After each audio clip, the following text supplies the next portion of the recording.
5 Children and It by Nesbit. Chapter 2. Golden Guineas.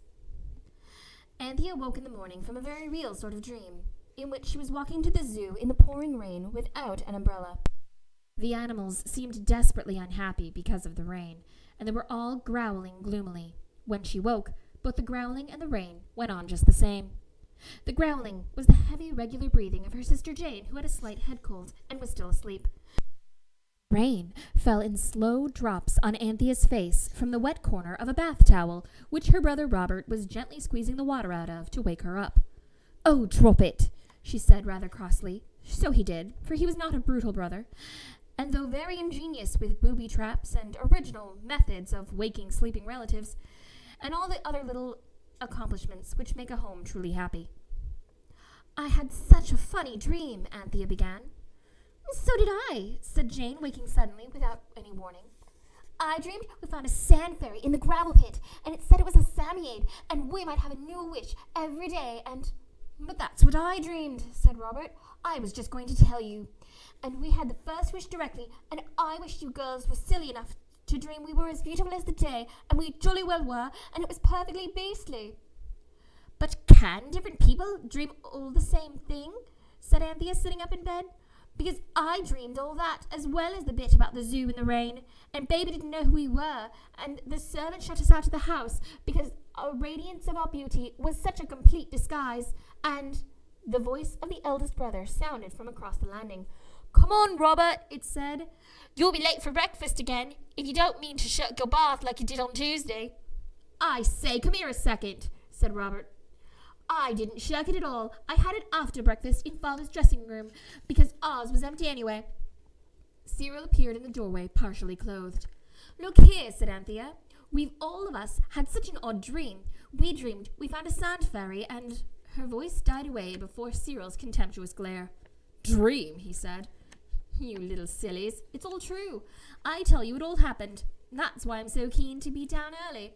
We'll go directly after breakfast and have another wish. Only we'll make up our minds solid before we go what it is we want. No one must ask for anything unless the others agree first. No more peerless beauties for this child. Thank you very much." The other 3 dressed with their mouths open, as if in a dream, for if the sand fairy was real, then dressing felt like a dream. Jane felt that Cyril was right, but Anthea wasn't sure until after they had seen Martha and heard her full and plain reminders about their naughty conduct the day before, and then Anthea was sure. "Because," she said, "servants never dream anything but the things in the dream book, like snakes and oysters and going to a wedding, which is really a funeral, and the snakes are all false friends and the oysters are babies." "Speaking of babies, where's the lamb?" asked Cyril. "Martha's taking him to Rochester to see her cousin. Mother said she might. She's dressing him now," said Jane, "in his very best coat and hat. Oh, bread and butter, please." "She seems to have taken a liking to him," said Robert in a tone of wonder. "Servants do like taking babies to see their relations," Cyril said. "I noticed it before, especially dressed in their best things. I expect they pretend they're their own babies, and that they're not servants at all, but married to noble dukes of high degree, and they say the babies are their babies, the little dukes and duchesses," Jane suggested dreamily, taking more marmalade than she needed. "Oh, I expect Martha will say all of that to her cousin. She'll enjoy herself most frightfully." "She won't enjoy herself frightfully carrying our little Duke of Rochester," said Robert. "Not if she's anything like me, she won't." "Fancy walking all the way to Rochester with lamb on your back. Oh, crikey," said Cyril in full agreement. "She's going by postcart," said Jane. Let's see them off, and then we can have done a nice and polite, kindly act, and be sure we're quite rid of them for the day." And so they did. Martha wore her Sunday dress, the 2 shades of purple so tight in the chest that it made her shoulders stoop. She wore her blue hat with a pink cornflower and white ribbon, and she had yellow lace collar and a green bow, and Lamb was indeed dressed in his very best silk suit and hat. It was a very smart party that the mail cart picked up at the crossroads, and the children waved goodbye as the red wheels slowly vanished in a swirl of chalk dust. "And now for the Samiades," said Cyril, and off they went. As they went, they decided on the wish they would ask for. Although they were in a great hurry, they did not climb down the side of the gravel pit, but went safely around the road. They made a ring of stones where the sand fairy had disappeared the day before, and so they easily found the spot. The sun was burning bright, and the sky was deep blue without a single cloud, and the sand was already hot to the touch. "Oh, suppose it was only a dream after all," said Robert, as the boys uncovered their spades and began to dig. "Suppose you were a sensible chap," said Cyril. "One's quite as likely as the other." "Suppose you keep a civil tongue in your head," Robert snapped. "Suppose we girls take a turn," Jane laughed. "You boys seem to be getting rather hot under the collar." "Suppose you don't keep shoving your silly oar in," said Robert, who was now quite warm indeed. "Oh, we won't," said Anthea quickly. "Robert, dear, don't be so grumpy. We won't say a word. You shall be the one to speak to the fairy and tell him what we've all decided to wish for. You'll say it so much better than we will." "Suppose you drop being a little humbug," said Robert, but not as crossly. "Look now, dig with your hands." And so they did. Presently uncovered the spider-like brown hairy body, long arms and legs, bat ears and snail eyes of the sand fairy himself. Everyone drew a deep breath of satisfaction, for now, of course, they knew, for well and true, this was no dream. The Samiade sat up and shook sand out of its fur. "How's your left whisker this morning?" asked Anthea politely. "Nothing to boast of," it said. "It had a rather restless night last night. Thank you for asking." "I say," said Robert, "do you feel up to giving us wishes today? Because we would very much like an extra one, besides the regular one." "The extra one's very little," he added reassuringly. "Harumph," said the sand fairy. "If you read this book aloud, please pronounce harumph exactly as it is spelled, for that is how he said it." "Harumph. Do you know, until I heard you being disagreeable to each other over my head, and so loudly, I really thought I had dreamed you all. I have rather odd dreams sometimes." "Do you?" said Jane hurriedly, so as to get away from the subject of disagreeableness. "I wish," she added politely, "that you'd tell us about your dreams. They must be awfully interesting." "Is that the day's wish, then?" said the sand fairy, yawning. Cyril murmured something about "just like a girl," and the rest stood silent. If they said yes, then it was goodbye to the other wishes they had decided to ask for. But if they said no, it would be very rude, and they had been taught manners, and even managed to learn some, which are not the same thing. A sigh of relief broke from their lips when the sand fairy said, "If I do give you that as your wish, then I won't have the strength to give you a second wish. Not even good manners or common sense." "We don't want you to put yourself out over those things. We can manage them quite well ourselves," said Cyril eagerly, while the others looked guiltily at each other, and wished the sand fairy would not keep going on about having good manners, but just give them one good row and have it over with. "Well," said the Samiade, pulling out its snail eyes to Robert, "let's have the wish, then." "First, we want the servants to not notice the gifts you give us." "Are kind enough to give us," said Anthea in a whisper. "Are kind enough to give us, said Robert. The fairy swelled itself out a bit and let a breath go and said, "I've done that for you. It was quite easy. People don't notice things anyway. What's the next wish?" "We want," said Robert slowly, "to be rich beyond the dreams of something or other." "Avarice," said Jane. "So it is," said the fairy unexpectedly. "But it won't do. Come now, I can't go beyond dreams, you know. How much do you want, and do you want gold or notes?" "Gold, please, millions of it." "This gravel pit'll be enough," said the fairy in an offhand manner. Yes?" "Then get out before I begin, or you'll be buried alive." Its skinny arms waved them off, and the children ran as hard as they could towards the road. Only Anthea had the presence of mind enough to shout a timid, "Good morning! Hope your whisker will be better tomorrow," as she ran. On the road, they turned and looked back, and they had to shut their eyes and open them very slowly, a little bit at a time, because the sight was so dazzling their eyes couldn't bear it all at once. It was something like trying to look directly at the sun at high noon on Midsummer Day. For the whole of the sand pit was full right up to the tippy-tippy-top with new shining gold pieces. The children stood with their mouths open, and no one said a word. At last, Robert stood and picked up one of the loose coins from the edge of the heap and looked at it and said, in a low voice, "It's not sovereigns." "It's gold anyway," said Cyril, and now they all began to talk at once. They all picked up the golden treasures by the handful and let it run through their fingers like water, and the chink it made as it fell was the most wonderful music. At first, they quite forgot to think about spending it. It was just so nice to play with. Jane sat down between two heaps of gold, and Robert began to bury her up like you might your father in the sand at the seaside. But Jane was not half buried before she cried out, "Stop, stop, it's too heavy, it hurts!" Robert just said, "Bosh," and went on. "Oh, let me out, cried Jane, and was taken out, very white and trembling. "You've no idea what it was like," she said. It's like stones on you." "Look here," said Cyril, "it's not doing us any good standing here gaping at it. Let's fill our pockets and go buy something. Don't forget, it won't last till after sunset." "I wish we'd asked the Samiade why things don't turn to stone. Perhaps this will. I'll tell you what, there's a pony cart in the village." "You want to buy that?" asked Jane. "No, silly, we'll hire it, and we'll go to Rochester and buy heaps and heaps of things. Look here, let's each take as much as we can carry. Fill your pockets with it, I tell you. Come along." Cyril sat down and began to fill his pockets. "You made fun of me for getting father to give me 9 pockets in my trousers, but now you'll see." And they did. For Cyril filled his 9 pockets and his handkerchief and the space between himself and his shirt front full of gold coins. And then he stood up, or he tried to stand up. He staggered and had to sit back down in a hurry. "Throw out some of the cargo," said Robert. "You'll sink the ship, old chap. That's what comes of 9 pockets." And Cyril had to.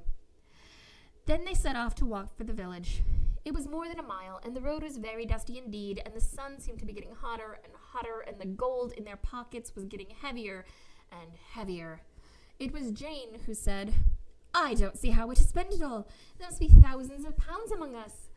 I'm going to leave some of mine behind that old stump in the hedge. And once we get to the village, I'm going to buy some biscuits. It must be long past lunchtime." And she took out a handful or 2 of gold and set it in the old stump. "How round and yellow they are," she said. "Oh, don't you wish they were ginger cookies? Then we could eat them." "But they're not, and we're not," said Cyril. "Come on." Before they reached the village, more than one stump and hedge concealed a little hoard of hidden treasure. When they reached the village, they sat down heavily on the first bench they came to, which happened to be outside the Blue Boar Inn. It was decided that Cyril should go to the Blue Boar and ask for some ginger beer, because, as Anthea said, it's not wrong for men to go into pubs, only for children, and Cyril is near being a man as any of us, because he's the eldest. And so he went inside, and the others sat in the sun and waited. "Oh boy, it's hot," said Robert. "Dogs put out their tongues when they're hot. I wonder if it would cool us at all." "Should we try?" said Jane, and they all put out their tongues as far as they could go and gave their throats quite a stretch. But it only seemed to make them thirstier, besides annoying everyone who walked by, and so they took their tongues back in again. Soon Cyril came out with the ginger beer. "I had to pay for it out of my 2 and 7 pence, and I was going to buy pet rabbits with," he said. "They wouldn't change the gold. And when I pulled out a handful, the man just laughed and said it was counterfeit. I got some sponge cake and some biscuits too." The sponge cake was dry and the biscuits were soft, but the ginger beer made up for everything. "It's my turn to try to buy something with the money," Anthea said. "I'm the eldest." "Where's the pony cart kept?" It was kept at the carrier's around back, so Anthea went around to the yard, because little girls ought never to enter a bar. She came out, pleased and proud. "He'll be ready in 2 shakes, she remarked. "He's to have 1 sovereign, or whatever it is, to drive us to Rochester and back, besides waiting until we buy whatever it is we want. I think I managed very well." "You think yourself jolly clever, I say," said Cyril, moodily. "How did you do it?"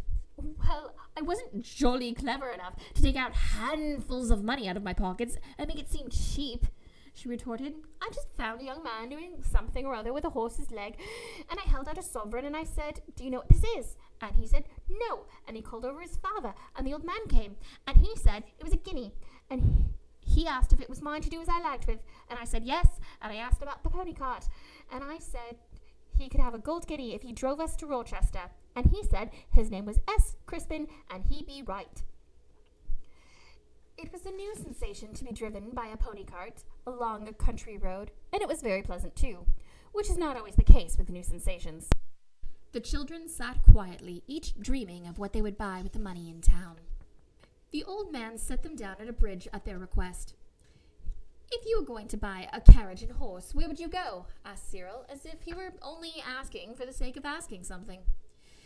"Billy Peasmarsh at the Sacred Head," said the man properly, "though I forbid I should recommend any man where there's a question of horses, no more than I'd take anybody else's recommendation if I was to buy one. But if your pa's thinking about that sort, there ain't a smarter man in Rochester, nor civil-spoken than Billy. That's what I says." "Thank you," said Cyril, "the Sacred Head." And now the children began to see one of the laws of nature turned upside down and stand on its head like an acrobat. Any grown-up will tell you that money is very hard to get and very easy to spend. But the fairy money had proven to be very easy to get, and spending it was not only hard, it was almost impossible. The tradespeople of Rochester seemed to shrink away at the glittering fairy gold. "Furriner money," they called it, for the most part. To begin with, Anthea, who had had the misfortune of sitting on her hat earlier that day, wished to buy another. She chose a very pretty one, trimmed with pink roses and blue peacock feathers. It was marked, "From Paris, 3 guineas. "I'm glad," she said. "If it says guineas, it means guineas, and not sovereigns, which we haven't got." But when she took out the 3 guineas in her hand, which was by this time rather dirty, since she didn't have gloves on in the gravel pit, the black silk young lady in the shop looked very hard at her, and went and whispered something to an older lady, also in black, and they gave her back the money and said it wasn't current coin. "It's good money," said Anthea, "and it's my own." "I dare say," said the lady, "but it's not the kind of money that's fashionable now, and we're not taking it." "I believe they think we've stolen it," said Anthea, rejoining the others on the street. "If we had gloves, they wouldn't think we were dishonest. It was my hands being dirty that fills their minds with doubt." So they chose a humble shop, and the girls bought some cotton gloves.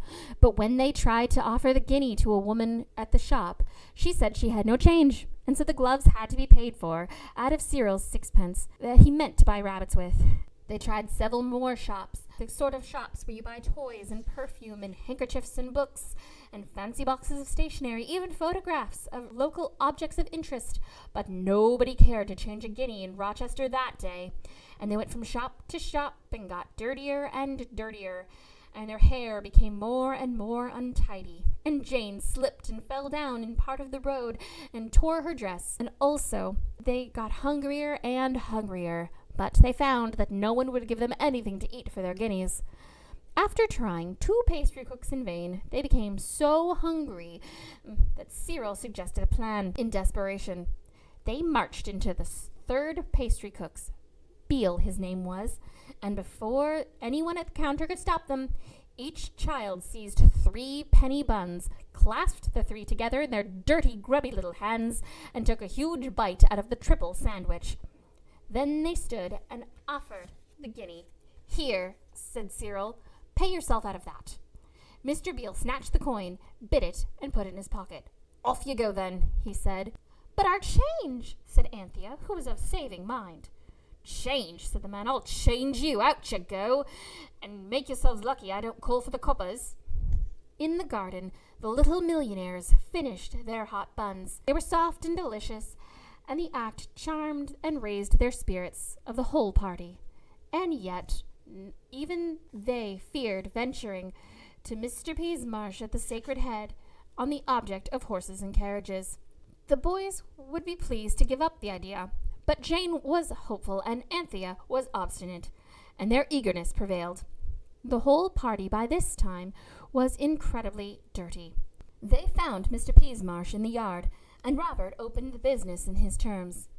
"They tell me you're the sort of man to ask for about carts and horses." It had been agreed that Robert should be the spokesperson, because in books it's always gentlemen who buy horses and not ladies, and Cyril had his go at the Blue Boar. "They tell you right, young man," said Mr. Peasmarsh. He was a long, lean man, with very blue eyes and a tight, narrow mouth. "We should like to buy some, please," said Robert politely. "I dare say you would." Will you show us a few, please, to choose from? Who are you come for? Inquired Mr. Peasmarsh. Was you sent here as a message? I tell you, said Robert, we want to buy some horses and carriages. The man told us that you were straight and civil-spoken, and I'm starting to wonder if he was mistaken. Upon my honour, said Mr. Peasmarsh, shall I trot the whole stable out for your worship to see, or shall I send round the bishop to see if he has a nag or two to dispose of? Oh, please do, said Robert. If it's not too much trouble, it would be very kind of you. Mr. Peasmarsh put his hands in his pockets and laughed, and he shouted, Willem! A young man appeared at the door. Here, Willem, come here and look at the young Duke. Wants to buy the whole place, lock, stock, and barrel, he does. Ain't got tuppence in his pocket, I say. William's eyes followed his master's pointed thumb. For sure, he said. But Robert spoke, though both the girls were now pulling at his jackets, begging him to come on. He spoke, and very angrily he said, I'm not a young duke, and I never pretended to be. And as for tuppence, what do you call this? And before the others could stop him, he pulled out 2 fat handfuls of shining guineas and held them out to Mr. Peasmarsh to look at.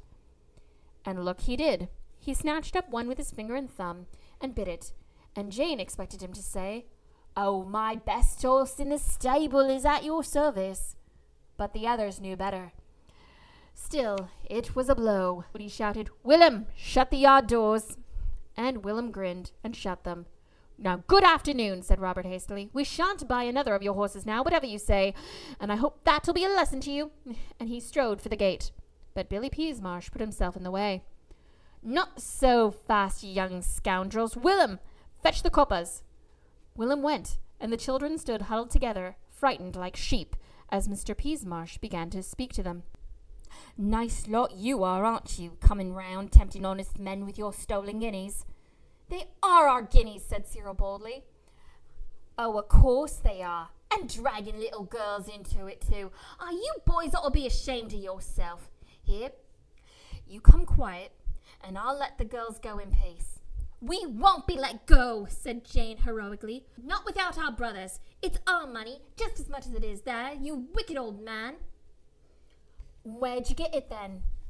Asked the man, softening slightly. Jane cast a silent glance of agony at the others. Lost your tongue, eh? Got it fast enough when you was calling me names. Oh, come now, where'd you get it? Out of the gravel pit, said Jane truthfully. Right, said the man. I tell you we did, said Jane. There's a fairy there, and it's got brown fur and ears like a bat, and it gives us a wish a day, and they all come true. Touched in the head, is she? Said the man in a low voice. All the more a shame, you boys dragging a poor afflicted child into your burglary. She's not mad, said Anthea. And it's all true, there is a fairy. If I ever see him again, I'll wish something for you. At least I would, if vengeance wasn't wicked. Another one, said Billy Peasmarsh. If there ain't something, it's another. And now Willem came back, a spiteful grin on his face, and a policeman behind. Mr. Peasmarsh spoke in a long, hoarse whisper. I dare say you're right, said the policeman at last. Anyway, I'll take them up to the office for lawful prosecution, pending inquiries. The magistrate will deal with the case. Send the afflicted one home, likely as not, and the boys to a reformatory. Now then, come along, youngsters. No use making a fuss. You bring the gals along, Mr. Peasmarsh, sir, and I'll shepherd these boys. Speechless, with rage and horror, the 4 children were driven along the streets of Rochester. Tears of anger and shame blinded them, so when Robert ran into a passer-by, he didn't recognize her until a well-known voice said, Well, if ever I did, it's Mr. Robert. Whatever have you been doing now? And another voice said, Anthea, wanna go, Anthea. They had run into Martha and Baby. Martha behaved admirably. She refused to believe a word of the policeman's story, or of Mr. Peasmarsh's either, even when they made Robert turn out his pockets to see. I don't see anything, she said. You've gone out of your senses, you two. There ain't any gold there, only a poor child's hands. The children thought it was very noble of Martha to lie for them, even if rather wicked. until they remembered the fairy had promised that the servants wouldn't notice any of their fairy gifts. So, of course, Martha couldn't see the gold, and was speaking truthfully that she only saw Robert's hands.